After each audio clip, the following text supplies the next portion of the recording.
Hey, what's up everyone? Eric here. Hope you're having a great day. I wanted to talk a little bit about these resin chairs. Now I know most of us know what these are. We have these in our inventory, and I really wanted to talk today about what I've done actually to recondition these and make sure they're looking great.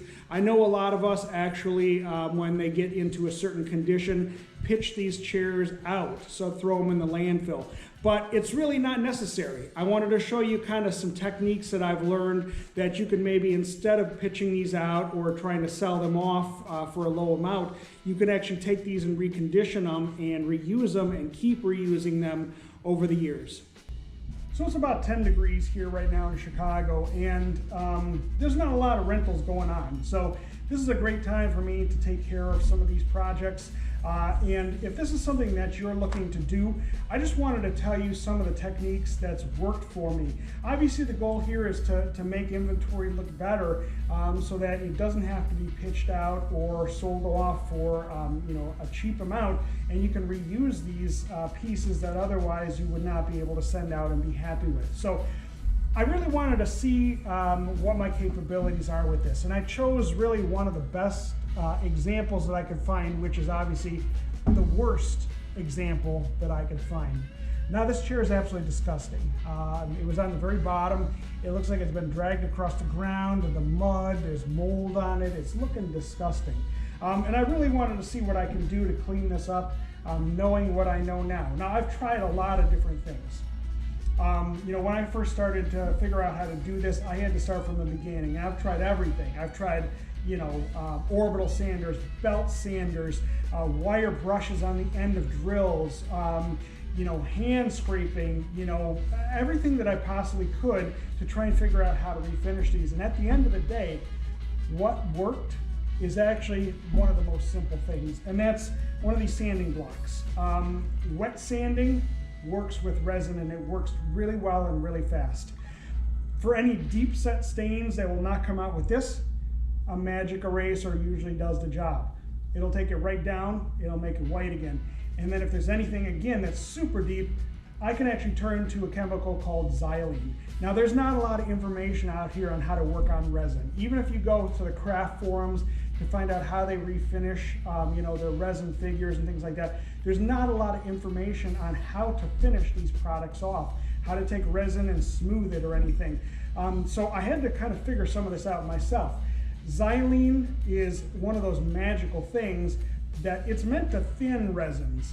But what it'll do is, if you've got something that has some deep scratches that are filled with black that you really can't get out, the xylene will attack that and pull it up and make it look nice and white. So I'm going to get started here and see what I can do. And I'm going to start by removing everything and washing it down with a bleach solution just to see what we have after we finish. So I'm going to remove this seat cover and wash it off, and you can take a watch at that and see what it looks like once everything is done.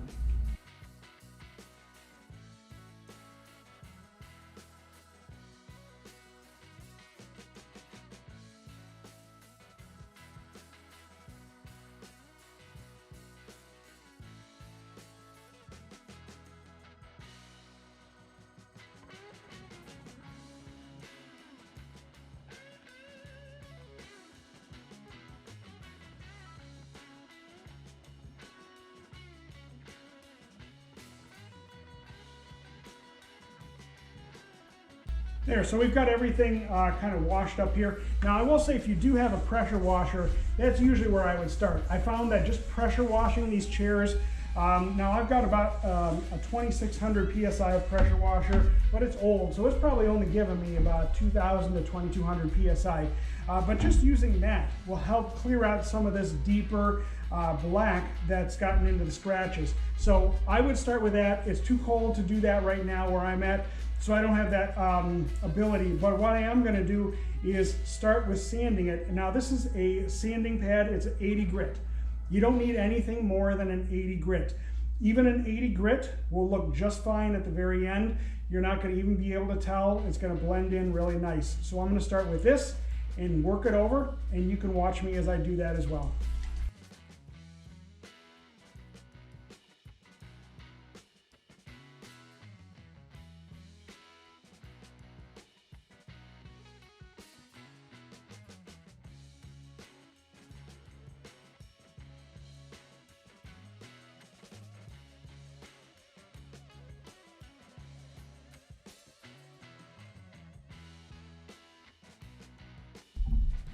So I'm kind of at the halfway point now of sanding. Now if this was a normal chair in you know, the condition that we would expect it to be in, I would be done. This amount of sanding would take care of just the normal scratches, the normal wear and tear, and get this down to be looking really nice. Because this chair was a disaster, I mean, it was literally one of the worst chairs I've seen, and there's a lot of deep scratches and gouges. I'm gonna go back over it and re-sand it again. Some of these will not come out. And that's just going to be something that we have to deal with. This chair might, you know, go into the reserve pile and not be used just because it was in such poor shape. But this was kind of a challenge for me, just to see what I can do with what I've learned and see how much I can bring this one back to life. Now, normally you would not be dealing with something this bad, but you can really see with a little bit of effort what you can do. Now, I wanted to mention real quick this sanding sponge. This is an 80 grit, as I mentioned, which is a coarse. You don't need anything finer than that. It'll look fine once you buff it out. You can find these on Amazon extremely cheap. Don't go to Home Depot and buy a 3M. It's going to cost you about $7 for one sponge. These are just as good, if not better. They cost about $6.99 for 8 of them, so less than $1. And this will last you a long time. So I'm going to get started, give this one a second sand, and then show you what we do with the magic eraser afterwards. So I'm about done with the sanding. And is it perfect? Absolutely not. You know, there are some deep scratches in here that they would not come out without some significant removal of material, which at this point, it's not just something I'm willing to do, and that's fine. The main purpose here was to just prove a point that we can take a chair that was as disgusting as that one that you saw and actually make it passable again. And as you can see, this chair looks almost completely different. I mean, some of you are going to take a look at this and say, is that the same chair? And I can guarantee you this absolutely is. Now, I wanted to say one thing here. You know, if you look at the back, you know, from the front it looks great. From the back, you see a lot of these deep scratches on the back of the chair there. And those are just too deep. You would have to scrub at these for a long time to get those out. But what I wanted to try is, and this is something that I found kind of by mistake. And I was actually trying to figure out something that would clean this chemically. And I tried a lot of different things. I tried ammonia, I tried bleach, I tried high test peroxide, like stuff you use to bleach your hair. I went into acetone, I went to isopropyl alcohol, I went to denatured alcohol, and I finally ended up with xylene.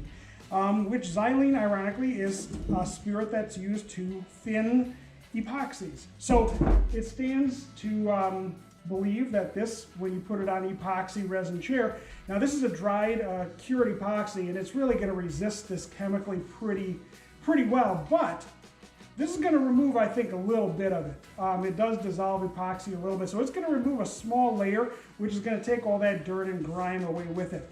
It's funny, what this smells like is, you know, I grew up in the 70s and 80s, and my dad was in marketing and advertising. And he would bring cans of this stuff called Bestine home because they would use it to thin markers and things like that. So he would use this stuff all the time. I have not smelled this in years, so this really brings me back to those days. So I'm just going to use this. I'm going to put it on a paper towel. Now, I would recommend eye protection, and if you have one, a respirator, because there are people that say this is carcinogenic. So just make sure you're safe on this stuff. And then you can get to work on this and just smooth it on the plastic. And you can see right away, I mean, even some of that dirt, some of that grime that was on there, and I wasn't able to sand away, it starts to come up. Yeah. It's not going to take everything away. Again, this chair was about the worst. I mean, without the chair being completely destroyed, this was about the worst example of a chair you could find, and most people would pitch these out. I think a lot of people are going to have chairs that are in much better condition than this. You won't even need to do this. This is for really bad examples. I'm going to continue doing this, wipe it down, and you'll see some of these black marks fade. It's good to go back over it once you put it down, because it almost looks like it's a little bit like tacky after you put it down once, if you wait a couple seconds. And I really think that that's the action of that xylene kind of dissolving the epoxy a little bit. And then once you get that going, you just scrub it a little bit more with the paper towel. and it rubs a little bit of coating off of that epoxy, and that takes some of the dirt and grime. So I'm going to continue doing this, and then we'll take it to the next step.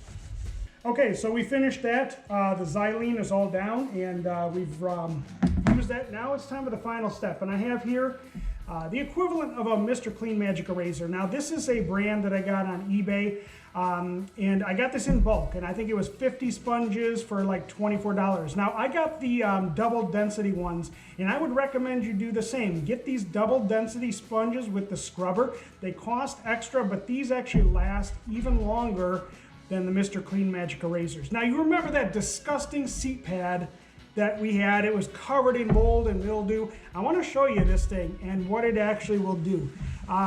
Just check this out here. Look at how white that's coming. It's ridiculous. This thing is going to look just as good as new when we're done scrubbing it. I'm going to finish this up here. I also wanted to show, look at that. Look at how much it took off there. I'm also going to show you here that we scrub the entire chair. Now this Mr. Clean Magic Eraser, if any of you guys have used this, you kind of know what it does, particularly if you've used it on brushed nickel or stainless steel. It's slightly abrasive. It's like a really fine sandpaper because it will leave swirl marks and scratches in stainless steel appliances, so do not use them on stainless steel appliances. But you know, because they left those scratches, that this is abrasive. So it's actually smoothing this resin, so there's no need to go and use anything finer than an 80 grit sandpaper. And as we go over, it's whitening it, it's taking up even more of those deep scratches, and you can see that it is bringing some of those up. So I'm going to finish up here, go over it with the Magic Eraser completely, and then show you what the final product looks like. So here's the finished product. Is it perfect? Absolutely not. But could it go on the truck in a pinch? I think so. Now, I wanted to make this video for a couple reasons. If you're starting out like I did, and you have some of these chairs that you've gotten secondhand, and they need a little bit of work, they've got a little bit of imperfections, you can use these techniques and smooth them out and really make them top quality. I mean, this required a lot of work just because of how bad of a condition it was, but that was a challenge for me. Most of the chairs that I have are 99% better than this one, and it just needs a little bit of modification, a little bit of sanding, not even any xylene, to make them really top notch. Now, if you have a big company and you have a lot of inventory and you're turning it over every 2 years, this is just something that you can maybe use. If you don't have time to do any of this, that's fine. But you can sell these off to somebody that does have the time to refinish these. I'm just trying to get people not to go and toss these in a landfill. I mean, I think that's a huge waste.